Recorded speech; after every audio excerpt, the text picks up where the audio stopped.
ideally, I'll usually go in a couple hours before sound check and start doing some things. And I do run scales. I do long tones first of all, which to me is essential in forming a good sound. Doing a tone, let's say that you're playing a G on the saxophone. You start off very slowly. On any instrument really, long tones are essential for getting a good tone and for developing that tone. But you start off very softly and you go to a fortissimo or a forte. You go from soft to loud, and then you go from loud back down to soft. Ideally you use the tuner to make sure you're in tune, and that helps to develop the breath support down here, the control of the embouchure, and it helps to develop your tone in the soft registers all the way through the loud registers, and then back down again on the other side. And so that's the first thing that I'll do. And I'll do some different kind of pattern exercises. I'll do some intervallic exercises also, moving through different scales with different intervallic relationships, like going from C, rather than from just C to D, D to E, E to F, I'll sometimes go C to E, D to F, E to G, like skipping every other note, and then keep the intervals going wider from there, so that I'm covering some different skips on the horn, different relationships to the notes. For example, if I was going to do that on the middle of the horn, like if I was going to start on G, and I wanted to say, all right, well, I'm going to start on G and go up chromatically, go up like half steps on the piano, like every note on the piano going up. And I'm going to do what's called an interval of a fourth. Like Here Comes the Bride.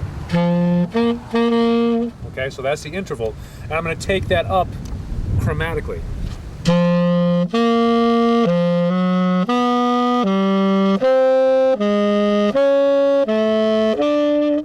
And you take it all the way through. And then you would bring it down also.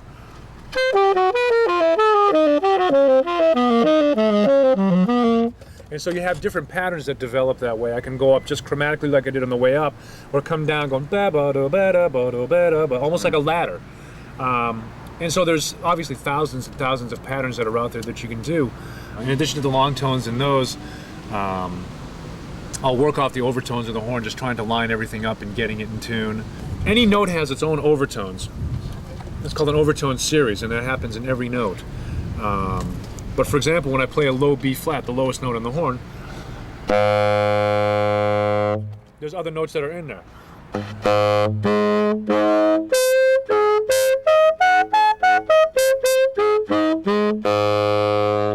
So all those notes are within that one note. And so by getting those overtones, you start to kind of line up the intonation of the horn.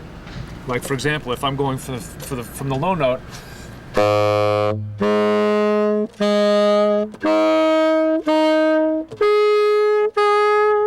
so on and so forth, all the way up, you try to get those in tune with each other, and then the whole horn kind of just opens up and resonates better. With using a two-horn technique, and I always have to give the nod back to Rahsaan for pioneering that technique. Although he wasn't the very first one to do it, he took it to such a high level, being able to play Duke Ellington tunes by himself, sound like an entire section.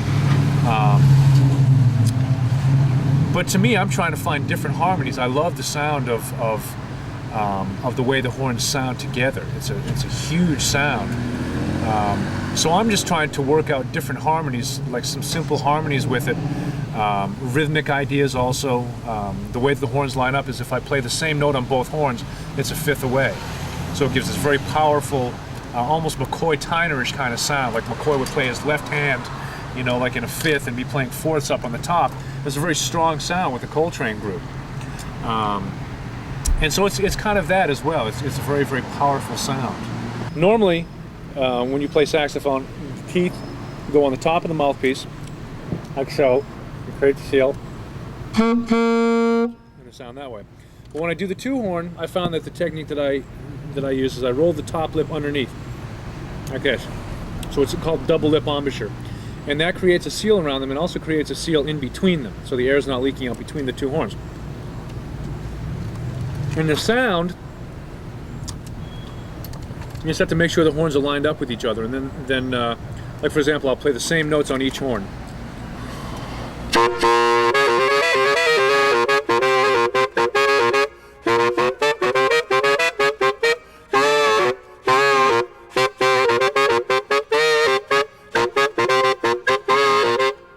it's got a whole different kind of sound than if I was just playing one horn at a time. And even if I play the same thing on both horns and overdub them, it still wouldn't have that same sound, because again, with the overtones that are being produced, there's certain different sounds that are being produced by the two horns combining sounds. Right. So you're almost getting like a third tone or even a fourth tone sometimes with it. But for example, this blues that we do, I drone the harmony with the right hand and play the melody with the left.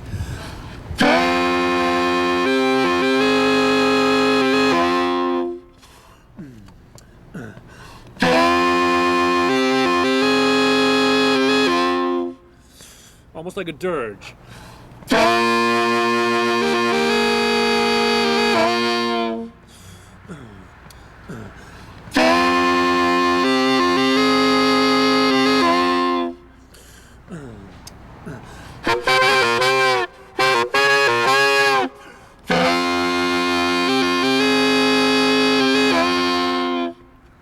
And then it goes into the form from there. But that's the form of the tune. And you can hear the harmony being presented in the right hand and the melody being presented in the left hand. And so that's one of the things that I'm trying to work on, is to get different harmonies going with different fingerings, trying to get different rhythmic things going also. And you know, we've got it in a couple of the in a couple of the tunes that that there's parts that are going on also that we're trying to utilize in parts of tunes to get even a fuller sound, almost like a section at times. And it's a very powerful sound, but by backing off it a little bit and playing harmony with it, it just becomes part of the sound, part of the group sound. Right. Yeah.